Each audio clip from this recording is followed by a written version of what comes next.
जो शंकर का भक्त होता है, जो शिव का उपासक होता है,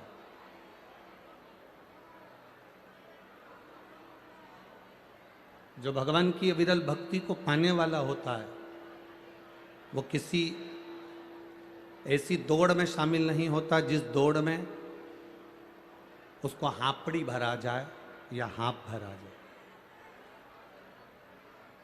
शिव महापुराण की कथा कहती है, जो दौड़ में शामिल होता है हाथ उसी को भराती है।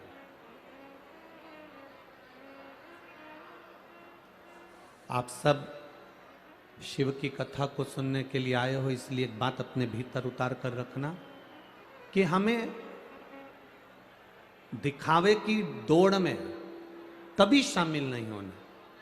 हमें शामिल होना है तो जो भक्ति के पथ पर चल रहे हैं, दौड़ में अगर शामिल होगे तो जल्दी हाँप जाओगे, चलते चलते आगे बढ़ोगे तो यह पक्का है कि चलने वालों से आगे निकल जाओगे।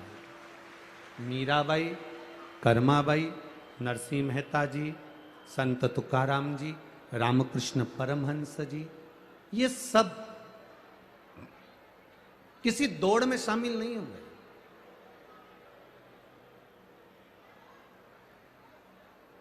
अभी एक नई दौड़ लोगों के बीच में शामिल हो गई, एक नई दौड़ चालू हो गई। कौन सी दौड़ है? तो कहा कि भगवान को मैंने तो 108 लोटा जल चढ़ाया। तो दूसरे व्यक्ति ने सुन लिया कि उसने 108 लोटा चढ़ाया तो मैं 151 लोटा चढ़ाऊंगा। एक नई दौड़ से शामिल हो गई कि उसने 108 लोटा जल चढ़ाया तो मैं 151 चढ़ाऊंगा।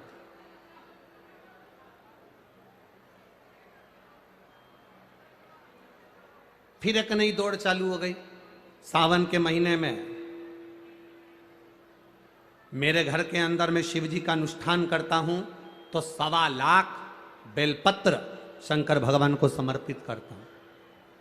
दूसरे व्यक्ति ने सुना, उसने कहा अगर ये 1.25 लाख बेलपत्र समर्पित करता है तो मैं 2.25 लाख बेलपत्र समर्पित करूंगा। ये दौड़ है। पर शिव महापुराण की कथा कहती है 1.25 लाख बेलपत्र शंकर भगवान को चढ़ाने से पहले शिव महापुराण की कथा कहती है क्या आपने 1.25 लाख बेलपत्री के वृक्ष लगाए तब तो आप इस बेलपत्र को चढ़ा।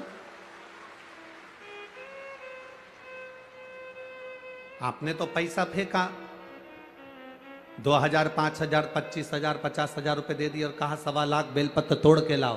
तोड़ने वाला व्यक्ति बेलपत्र तोड़ने के लिए गया, उसने कितने बेलपत्र के वृक्ष को तोड़ा, ना जाने कितनी डालियों को तोड़ा, ना जाने कितने वृक्षों को नोचा, और तब जाकर वो 1.25 लाख बेलपत्र इकट्ठी कर लेकर आया और उसने अपने सेठ जी से कहा, सेठ जी ये 1.25 लाख बेलपत्र है, भगवान शंकर को समर्पित कर दो। इस दौड़ में कभी शामिल मत होइए।